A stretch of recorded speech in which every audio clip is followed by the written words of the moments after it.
Hey, so my book just came in the mail, and I wanted to take a few minutes to talk about self-publishing and why I chose to republish my self-published book. I self-published with Amazon both times. It's almost the same book. So here's the old one. Ta-da! Here's the pretty new one. They're both 6x9. This one is about 40 pages longer than my original, so I did need a new ISBN if you're self-publishing and you're wondering about that. If you make any significant changes, you do. If it's just a cover, you don't. But there's about 40 more pages in this second one. So, backstory. What happened is that I wrote this book. It took me several years to write it. I was very excited about getting the information in my book, Dinner at Home, Advice and Encouragement for the Untrained Home Cook. I wanted to get this information out into the world because this is everything I've learned about cooking in all my hilarious mistakes and mishaps that has led me to now. And my origin story for cooking is that I didn't know anything, really anything, when I became an adult. And I've gone through a lot of unique things. I was one of the managers, the housing managers for a homeless transitional housing organization for a few years, and I taught them community living courses, and I had to teach how to use ingredients from the food pantry, for instance.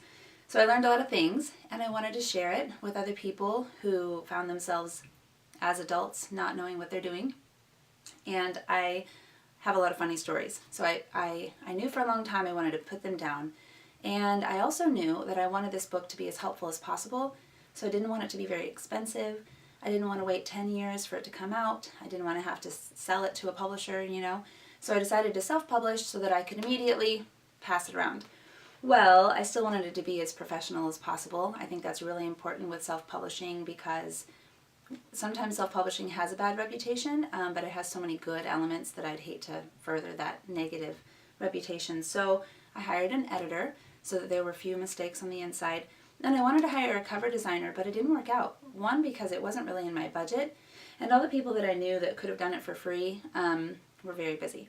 So when the book was done and all I needed was a cover, I eventually did it myself. For better or worse, I used toy car and real utensils from my own house and put Photoshop and paint, and I made a cover. I learned a ton along the way, and I really tried to do as much with the interior formatting as I could to make it nice, and I was very proud to just get it finished. I think it was the right move for me. I was able to donate lots of copies to several organizations. I learned so much about writing in the process. I felt like I accomplished something. I don't regret publishing it out the gate with the best I could do without going full tilt professional. But after a year or so, I started thinking about all the things I could have done better. Of course, I learned more along the way, even after that, and I decided that I probably needed a different cover. I probably wanted to add some more things after hearing feedback from the readers. Not a lot needed to be changed. I got some good feedback, but I didn't get out there as much as I wanted to, probably because it was not as professional as it could have been. So I hired a designer. Melinda Martin did this, and it's just amazing. And we went through all the process of talking about what I wanted it to look like and what I wanted the interior to look like.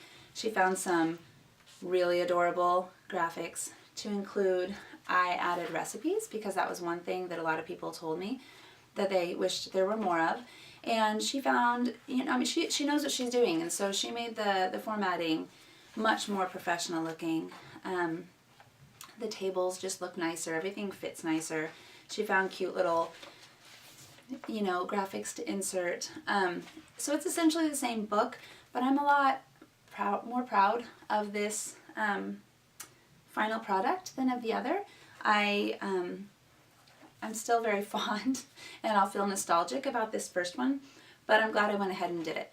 So that's one of the wonderful things about self-publishing, is that there was no one to tell me I couldn't. I didn't have to get permission from anyone.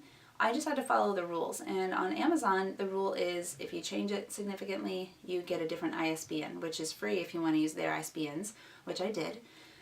because again, I want this to be affordable. I want to be able to donate it, so I want to be able to be in control of as much of the profit as I can, so that then I can use that profit to buy copies to donate. And so you get a much higher percentage with self-publishing than if you went through a publisher and had to pay all the people involved. Obviously the drawback is that a publisher could potentially help you market your book. So there's a lot more legwork that has to be done if you want your book to get out into the world when you're self-publishing. Some people get lucky, or they get a great review, or they have a notable person recommend their book, and then the ball gets rolling. I have no idea if any of that will happen for me. I decided that weighing everything, that wasn't the most important thing. The most important thing is that I have this book done in print, as nice as it can possibly be, ready to be given to people who need it, ready for people to purchase it who want to give it to people who need it or who need it themselves. And also that it was a stepping stone, a learning project for me. I do hope to write more. I hope to continue to make books. So this is kind of step 1 or 1.5 for me. So that's why I redid it. When you're self-publishing, there's no reason not to. So if you have a book that maybe didn't do well because the cover isn't professional, or maybe you didn't pay for an editor the first time, I hear that a lot. They didn't think it was that bad, and then they got ripped apart in the reviews because no one wants to read a book full of grammar errors, and everyone makes them no matter how good a writer you are. You need that set of eyes, that impartial set of eyes on it.